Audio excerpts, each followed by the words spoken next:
வணக்கம்.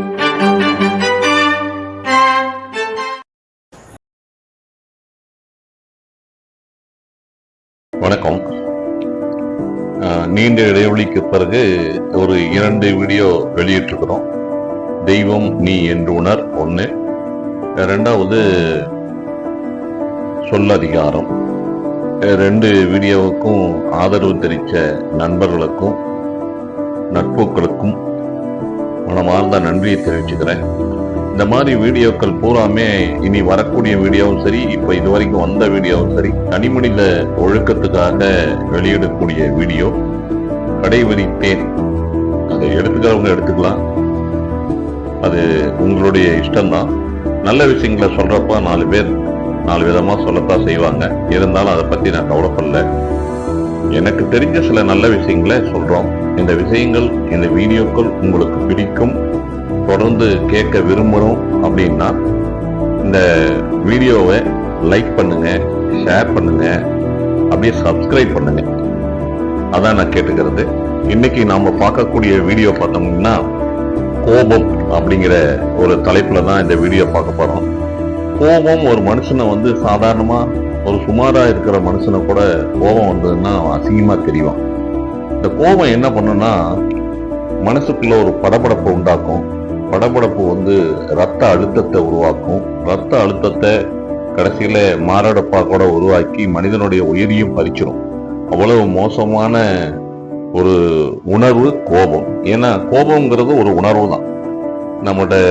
நம்ம போன வீடியோவில் சொல்லதிகாரம் அப்படிங்கிற வீடியோவில் நம்ம சொல்லியிருந்தோம், உலகத்துல பல கோடி உயிரினங்கள் இருக்குது, அதுல பேசக்கூடிய சக்தி மனிதனுக்கு மட்டும்தான் அப்படின்னு. அதே மாதிரி பல கோடி உயிரினங்களுக்கும் கோபம் வரும். எல்லா மனிதன் உட்பட புழு பூச்சில இருந்து எல்லாருக்குமே கோபம் வரும். ஆனா கோபத்தை கண்ட்ரோல் பண்ணக்கூடிய சக்தி மனிதனுக்கு மட்டும்தான் உண்டு. அதனால அதை எப்படி கையாளணும் அப்படிங்கறத நம்ம இந்த வீடியோல பார்க்க போறோம். கோபம் எப்ப வரும் அப்படின்னா, நாம சொல்றத புரிஞ்சு கொள்ளாம வேற எதையாவது செஞ்சாங்கன்னா கோபம் வரும். 2வது, ஒரு செயலை செய்யாத, இந்த வேலையை நீங்க செய்யாதீங்க, இல்லைன்னா அதை தொடாதீங்க, அதை பத்தி செய்யாதீங்க அப்படின்னா அதை மீறி செய்யும் போது நமக்கு கோபம் வரும். அதே மாதிரி ஒரு செயலை செய்ய சொல்லி அதை செய்யாம இருந்தா கூட நமக்கு கோபம் வரும். ஒரு வேலையை சொல்றோம், அந்த வேலையை செய்யாம விட்டுட்டாங்கன்னா கண்டிப்பா கோபம் வரும். சில நேரங்கள்ல நம்ம கோபப்படுற மாதிரி நடக்கக்கூடிய சூழ்நிலைகள் நடக்கும். அது எப்போ அப்படின்னா, நம்ம குழந்தைகளை கண்டிக்கும் போது நமக்கு ரொம்ப கோபம் வந்த மாதிரி அவங்க கிட்ட ஒரு ரியாக்ஷன் காண்போம். அப்பதான் அந்த குழந்தைகளுக்கு அந்த பயம் வரும். அப்பா ஏதோ திட்டுவாரு அப்படிங்கிற ஒரு உணர்வுக்காக நம்ம நடிப்போம். அந்த மாதிரி கோபம் நல்லது. ஆனால் உடம்பு கெட்டு போற அளவுக்கு நமக்கு கோபம் வரக்கூடாது. அதே மாதிரி ஒரு கோபம் வரும்போது அந்த கோபத்தினால எதிர்வினை செயலை பற்றி யோசிக்காம செய்யப்படும் போது அந்த கோபம் கெட்டதா இருக்கும். அதுக்கு ஒரு சின்ன உதாரணம், சமீபத்துல ஒரு செய்தி பார்த்தேன். அதாவது ஒரு கணவன் மனைவி, அவங்களுக்கு 2 குழந்தை, 10 வயசுல ஒரு குழந்தை, 7 வயசுல ஒரு குழந்தை, 2 பேருமே கூலி தொழிலாளி. ஒரு கட்டத்துல இந்த மனைவி கணவன்கிட்ட வாழ்க்கையில ஏதோ பிரச்சனையாகி போய் தனியா போய் வாழ்றாங்க குழந்தைகளை வச்சுக்கிட்டு. இவர் சிறிது காலம் கழிச்சு அங்க போய் அந்த பெண்ணுகிட்ட கேட்கிறாரு, நம்ம சேர்ந்து வாழலாம் அப்படின்னு கேட்கிறாங்க. ஆனா அந்த மனைவி உட்படல, இல்ல நான் தனியாவே வாழ்ந்துக்கிறேங்கிறாங்க. 2 பேர்த்துக்கும் விவாதம் ரொம்ப காரசாரமா நடக்குது. ஒரு கட்டத்துல அந்த கணவன் என்ன பண்ணாருன்னா, மறைச்சு வச்சிருந்த கத்தி எடுத்து அந்த மனைவியினுடைய உடம்புல குத்திடுறாரு. அதனால அந்த மனைவி அந்த இடத்துலயே செத்து போயிட்டாங்க. இந்த கணவன் போலீஸ் கைது செய்து ஜெயிலுக்கு கூட்டிட்டு போயிட்டாங்க. அந்த 2 குழந்தைகளுடைய நிலைமையை நினைச்சு பாருங்க.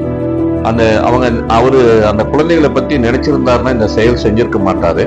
இப்ப குழந்தைகள் அனாதை, மனைவி இறந்துட்டாங்க, கணவன் ஜெயிலுக்கு போயிட்டாரு. இந்த 2 குழந்தைகளுடைய நிலைமையை நினைச்சு பாருங்க. அந்த கோபம் அவருடைய கண்ணை மூடிடுச்சு. இந்த மாதிரி கோபம் நமக்கு இருக்கக்கூடாது. நமக்கு 6 அறிவு இருக்கு, பகுத்தறிவு இருக்குது, எல்லாமே சொல்றோம்.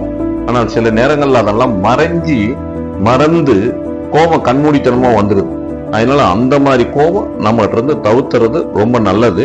அதே மாதிரி 2 பேர் பேசிக்கிட்டே இருப்பாங்க, ரொம்ப காரசாரமான விவாதம் நடக்கும். அந்த காரசாரமான விவாதம் கடைசியில கோபமா மாறி அந்த நட்பு கெட்டு போயிடும். வாழ்நாள் பூராமே அந்த நட்பை அவங்க 2 பேருமே இழக்கக்கூடிய சூழ்நிலைகள் ஏற்படும்.